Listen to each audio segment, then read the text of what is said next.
Hello friends, good morning to everybody. आज हम एक और नई वीडियो के साथ में जो नया टॉपिक है आज का हमारा प्रेजेंट परफेक्ट कंटिन्यूअस टेंस। पिछली वीडियो में हमने प्रेजेंट परफेक्ट टेंस कंप्लीट किया था। आज हम बात कर रहे हैं प्रेजेंट परफेक्ट कंटिन्यूअस की, जिन हिंदी वाक्यों के अंत में रहा है, रही है, रहे हैं, रहा हूँ आदि शब्द आते हैं तथा साथ में समय भी दिया गया होता है। वो टेंस हमारे प्रेजेंट परफेक्ट कंटिन्यूअस टेंस के कहलाते हैं। रूल्स इनके क्या कहते हैं कि if our subject is singular, यदि हमारा सब्जेक्ट सिंगुलर है तो उसके साथ में हमारी जो हेल्पिंग वर्ब है ना, हैज बीन का प्रयोग करते हैं। और if our subject is plural, यदि हमारा सब्जेक्ट प्लूरल यानी बहुवचन का है तो उसके साथ में हेल्पिंग वर्ब हैव बीन का प्रयोग करते हैं और मेन वर्ब की फर्स्ट फॉर्म में आईएनजी लगा देते हैं। इसमें एक और नई चीज वो है निश्चित और अनिश्चित समय। इनमें समय भी दिया गया होता है, साथ में समय दिया गया होता है। तो निश्चित समय के लिए ना सिंस का प्रयोग करते हैं और अनिश्चित समय के लिए फॉर का प्रयोग कर देते हैं। वेरी सिंपल, नो प्रॉब्लम, कोई ज़्यादा डिफिकल्टी नहीं होती है उसे समझने में। निश्चित कहाँ पर लगना है और अनिश्चित कहाँ पर लगना है। निश्चित समय है जैसे बजने से निश्चित समय में आता है, बट घंटा हावर जो होते हैं वो अनिश्चित समय में आते हैं।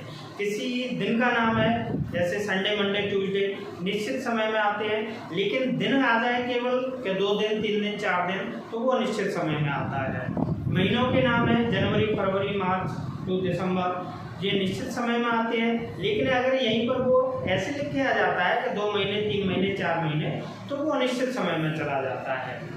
वर्षों के नाम है जैसे 2006, 2007, 2008, वो निश्चित समय में आता है। और वहीं पर 4 वर्ष, 6 वर्ष, 10 वर्ष, पिछले 15 वर्ष, वो अनिश्चित समय में चला जाता है। सुबह है, दोपहर, शाम है, वो निश्चित में आता है। कल है, चाहे बीता हुआ कल हो, चाहे आने वाला कल हो, वो भी निश्चित में रहता है। लेकिन जो सप्ताह है ना, वीक, वो हमारा निश्चित समय में जाता है। तो हमें इनका ध्यान रखना पड़ता है। बजने के लिए ओ अपॉस्ट्रोफी एस लगा के क्लॉक का प्रयोग करते हैं, वहीं घंटे के लिए हावर, यस्टरडे, टुमारो वगैरह वगैरह जो भी आते हैं, वो सारी नॉर्मल सी चीज़ें हैं। आप लोग सभी इनको भलीभांति से जानते हैं। तो आइए, जैसे कि हमने यहाँ पर लिख रखा है, सारा विवरण दे दिया है मैंने। आप इसे नोट करना चाहें तो नोट कर सकते हैं अपनी कॉपी में, और इन्हें याद भी करना बहुत जरूरी होता है। Learning point is very important. यहाँ पर एग्जाम्पल लिखा है, अफर्मेटिव हमारा एग्जाम्पल है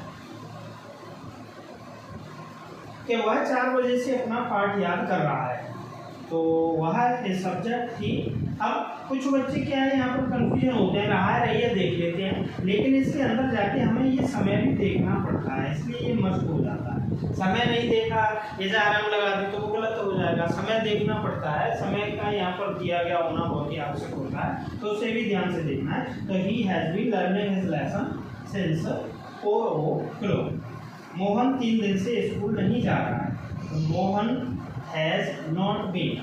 जब डबल क्रिया आती है ना, जैसे हैज़ बीन है, हैड बीन है, इनमें विशेष ध्यान ये रखना पड़ता है हमें कि अगर जैसे नॉट एंटर करता है इनमें, तो हैज़ और हैव आगे जाती हैं और बीन है ना पीछे चली जाती है और नॉट उनके बीच में आ जाता है। ऐसे जब ये इंटरोगेटिव बनते हैं तो हैज़ और हैव सब्जेक्ट से आगे चली जाती है, और हैव है ना, हैज़ हैव आगे जाएगी सब्जेक्ट से, फिर सब्जेक्ट आएगा, उसके बाद में बीन आती है। इसका हमें विशेष ध्यान रखना है। और इंटरोगेटिव के यहाँ पर जैसे मैं एग्जाम्पल देने जा रहा हूँ, तो डबल क्रिया वाले में हमें त्रुटि नहीं करनी है बिल्कुल भी, बहुत ही अच्छे तरीके से। जैसे क्या सीता 2 दिन से पत्र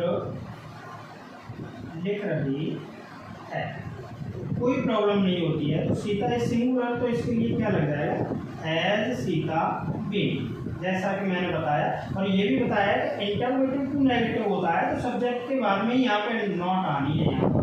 तो has Sita been writing a letter, writing a letter 2 days, ये अनिश्चित समय हमारा, तो क्या लगा देंगे, और 2 days। सेकंड टाइप इंटरोगेटिव होता है, जैसे वे 3 बजे से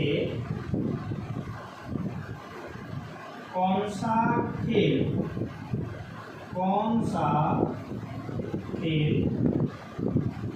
खेल रहे हैं, तो कौन कौन सा खेल एक साथ आ जाएगा? Which game have, because our subject is plural, have they been playing, कब से? 3 बजे से, निश्चित समय है, सिंस 3 o'clock। इस तरीके से हम इन सेंटेंसों को बहुत ही ईजी तरीके से कर देते हैं। आप अपने बुक्स में से कहीं से भी एक्सरसाइज कीजिए, अपने आप बनाइए। जितना अपने आप बनाओगे ना, उतनी प्रैक्टिस ज़्यादा मजबूत और स्ट्रांग होती है, और हमारे अंदर कैपेसिटी भी बढ़ती है, वोकैबुलरी की कैपेसिटी बढ़ती है, थिंकिंग करने की हमारी कैपेसिटी बढ़ती है।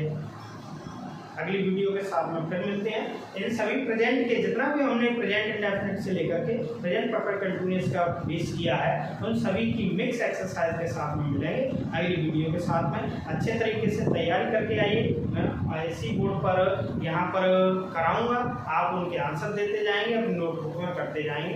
फिर मिलते हैं अगली वीडियो के साथ में। इससे पहले के अब मेरे चैनल को सब्सक्राइब कीजिए, लाइक कीजिए और शेयर कीजिए। जय हिंद, जय भारत।